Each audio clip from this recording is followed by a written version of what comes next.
Blackstone Publishing and Skyboat Media present The Constant Nymph by Margaret Kennedy.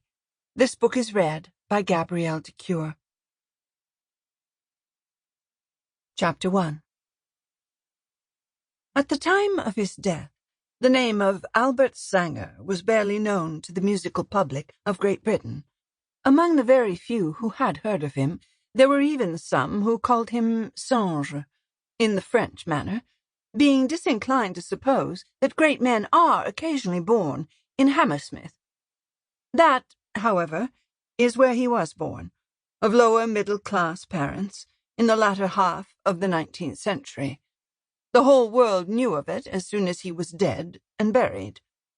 Englishmen, discovering a new belonging, became excited. It appeared that Sanger had been very much heard of everywhere else.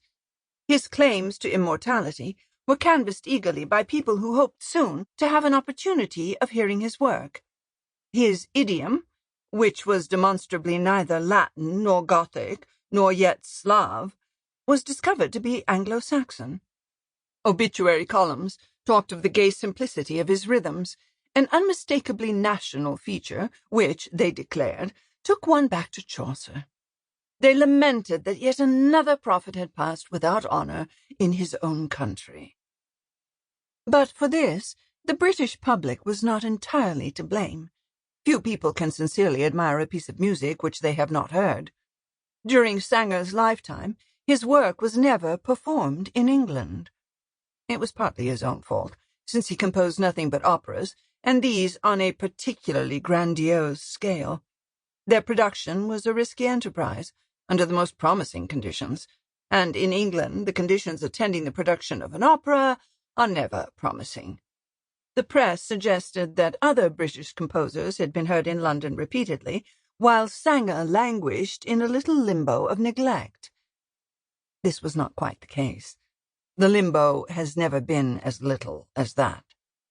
Sanger, moreover, hated England, left it at an early age, never went back, and seldom spoke of it without some strong qualification. Appreciation, though tardy, was generous when it came.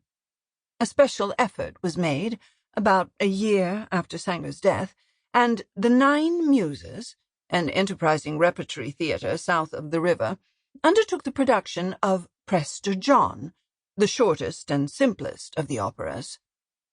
The success of the piece was unqualified.